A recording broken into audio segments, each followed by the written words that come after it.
जय Shri Krishna friends, welcome to Harimukund. आइए आज श्रीमद् भागवत पुराण का दूसरा स्कंद शुरू करते हैं। तो मेरे साथ बोलिए, श्री गणेशाय नमः, ओम नमो भगवते वासुदेवाय। तो इसके प्रथम अध्याय में बताया है ध्यान विधि और भगवान के विराट स्वरूप का वर्णन। जब परीक्षित ने श्री सुखदेव जी महाराज से पूछा कि जो पुरुष सर्वथा मरणासन्न है उसको क्या करना चाहिए, तो उसका उत्तर देते हुए श्री सुखदेव जी ने कहा, परीक्षित, तुम्हारा लोक हित के लिए किया हुआ यह प्रश्न बहुत ही उत्तम है। मनुष्यों के लिए जितनी भी बातें सुनने, स्मरण करने या कीर्तन करने की हैं, उन सब में यह श्रेष्ठ है। आत्मज्ञानी महापुरुष ऐसे प्रश्न का बड़ा आदर करते हैं। जो गृहस्थ घर के काम धंधों में उलझे हुए हैं, अपने स्वरूप को नहीं जानते, उनके लिए हजारों बातें कहने, सुनने एवं सोचने करने की रहती हैं। उनकी सारी उम्र यूं ही बीत जाती है। उनकी रात नींद या स्त्री प्रसंग में कटती है और दिन धन की हाय हाय या कुटुंबियों के भरण पोषण में समाप्त हो जाती है। संसार में जिन्हें अपना अत्यंत घनिष्ठ संबंधी कहा जाता है, वे शरीर, पुत्र, स्त्री आदि कुछ नहीं है, असत्य है। परंतु जीव उनके मोह में ऐसा पागल हो जाता है कि रात दिन उनको मृत्यु का ग्रास होते देखकर भी चेतता नहीं। इसलिए परीक्षित, जो अभय पद को प्राप्त करना चाहता है, उसे तो सर्वात्मा, सर्वशक्तिमान भगवान श्री कृष्ण की ही लीलाओं का श्रवण, कीर्तन और स्मरण करना चाहिए। मनुष्य जन्म का यही इतना ही लाभ है कि चाहे जैसे हो, ज्ञान से, भक्ति से अथवा अपने धर्म की निष्ठा से जीवन को ऐसा बना लिया जाए कि मृत्यु के समय भगवान की स्मृति अवश्य बनी रहे। परीक्षित, जो निर्गुण स्वरूप में स्थित हैं एवं विधि निषेध की मर्यादा को लांघ चुके हैं, वे बड़े बड़े ऋषि मुनि भी प्रायः भगवान के अनंत कल्याण में, गुणगानों को वर्णन में रमे रहते हैं। द्वापर के अंत में इस भगवत रूप अथवा वेद तुल्य श्रीमद् भागवत नाम के महापुराण का अपने पिता श्री कृष्ण द्वैपायन से मैंने अध्ययन किया था। मेरी निर्गुण स्वरूप परमात्मा में पूर्ण निष्ठा है, फिर भी भगवान श्री कृष्ण की मधुर लीलाओं ने बलात् मेरे हृदय को अपनी ओर आकर्षित कर लिया। यही कारण है कि मैंने इस पुराण का अध्ययन किया। तुम भगवान के परम भक्त हो, इसलिए तुम्हें मैं इसे सुनाऊंगा। जो इसके प्रति श्रद्धा रखते हैं, उनकी शुद्ध चित्त वृत्ति भगवान श्री कृष्ण के चरणों में अनन्य प्रेम के साथ बहुत शीघ्र लग जाती है। जो लोग लोक या परलोक की किसी भी वस्तु की इच्छा रखते हैं या इसके विपरीत संसार में दुख का अनुभव करके जो इससे विरक्त हो गए हैं और निर्भय मोक्ष पद को प्राप्त करना चाहते हैं, उन साधकों के लिए तथा योग संपन्न सिद्ध ज्ञानियों के लिए भी समस्त शास्त्रों का यही निर्णय है कि वे भगवान के नामों का प्रेम से संकीर्तन करें। अपने कल्याण साधन की ओर से असावधान रहने वाले पुरुष की वर्षों लंबी आयु भी अनजाने में ही व्यर्थ बीत जाती है। उससे क्या लाभ?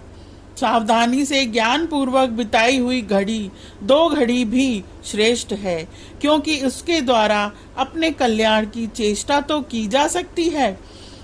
राजर्षि खटवांग अपनी आयु की समाप्ति का समय जानकर 2 घड़ी में ही सब कुछ त्याग कर भगवान के अभय पद को प्राप्त हो गए। परीक्षित, अभी तो तुम्हारे जीवन की अवधि 7 दिन की है। इस बीच में ही तुम अपने परम कल्याण के लिए जो कुछ करना चाहिए सब कर लो। मृत्यु का समय आने पर मनुष्य घबराए नहीं। उसे चाहिए कि वह वैराग्य के शस्त्र से शरीर और उससे संबंधित रखने वालों के प्रति ममता को काट डाले। धैर्य के साथ घर से निकलकर पवित्र तीर्थ के जल में स्नान करे और पवित्र तथा एकांत स्थान में विधि पूर्वक आसन लगाकर बैठ जाए। तत्पश्चात परम पवित्र ओम इन 3 मात्राओं से युक्त प्रणव का मन ही मन जप करे। प्राणवायु को वश में करके मन का दमन करे और एक क्षण के लिए भी प्रणव को न भूले। बुद्धि की सहायता से मन के द्वारा इंद्रियों को उनके विषयों से हटा ले और कर्म की वासनाओं से चंचल हुए मन को विचार के द्वारा रोककर भगवान के मंगलमय रूप में लगाए। स्थिर चित्त से भगवान के श्री विग्रह में से किसी एक अंग का ध्यान करें। इस प्रकार एक एक अंग का ध्यान करते करते विषय वासना से रहित मन को पूर्ण रूप से भगवान में ऐसा तल्लीन कर दे कि फिर और किसी विषय का चिंतन ही ना हो। वही भगवान विष्णु का परम पद है, जिसे प्राप्त करके मन भगवत प्रेम रूप आनंद से भर जाता है। यदि भगवान का ध्यान करते समय मन रजोगुण से विक्षिप्त या तमोगुण से मूढ़ हो जाए तो घबराए नहीं, धैर्य के साथ योग धारणा के द्वारा उसे वश में करना चाहिए, क्योंकि धारणा उक्त दोनों गुणों के दोषों को मिटा देती है।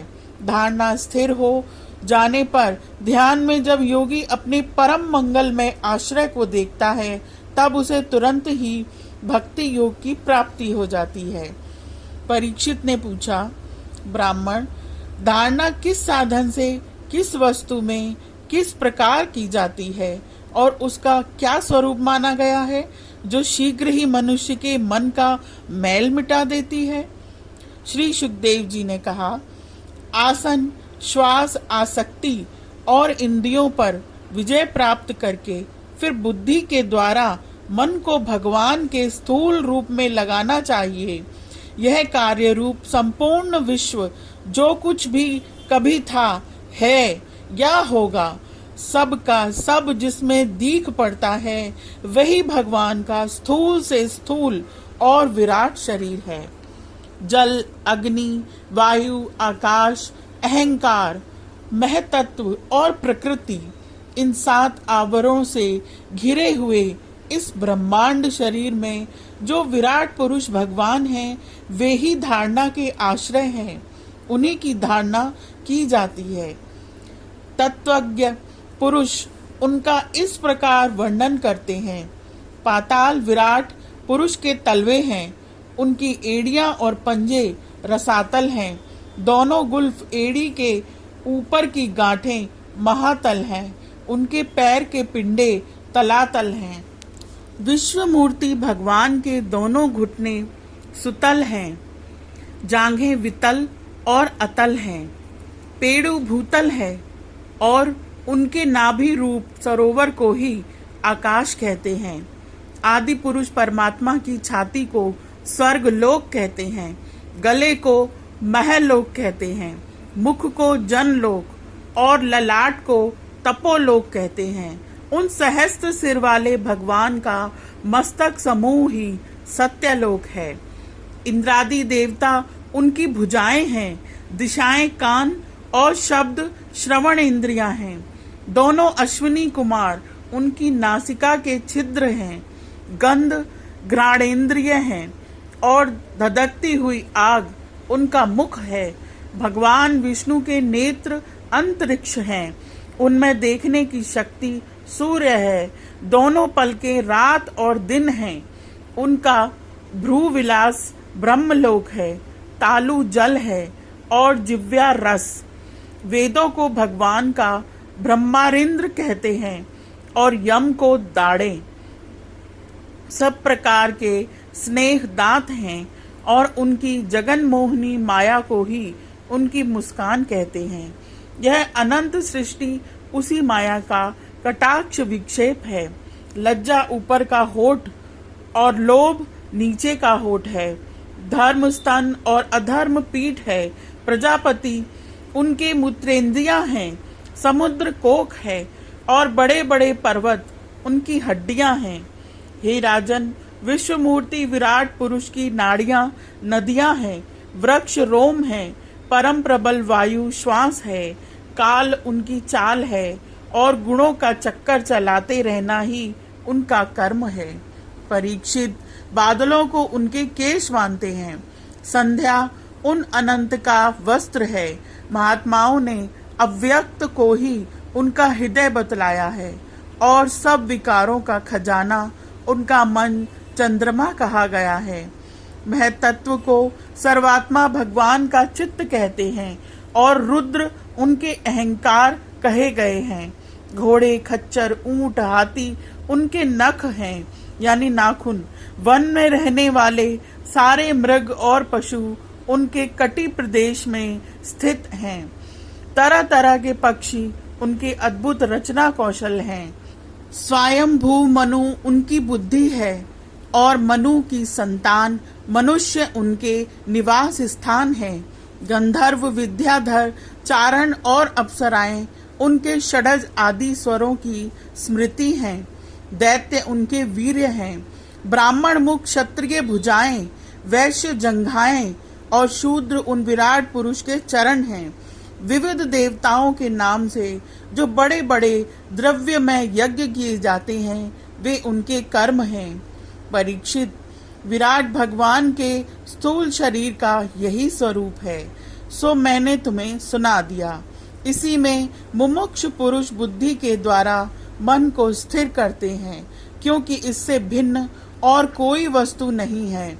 जैसे स्वप्न देखने वाला स्वप्न अवस्था में अपने आप को ही विविध पदार्थों के रूप में देखता है, वैसे ही सबकी बुद्धि वृत्तियों के द्वारा सब कुछ अनुभव करने वाला सर्वांतामयी परमात्मा भी एक ही है। उन सत्य स्वरूप आनंद निधि भगवान का ही भजन करना चाहिए। अन्य किसी भी वस्तु में आसक्ति नहीं करनी चाहिए, क्योंकि यह आसक्ति जीवन के अधपतन का हेतु है। तो यह अध्याय यहीं समाप्त होता है। आज के लिए इतना ही। Please like, share and subscribe my channel. Thank you.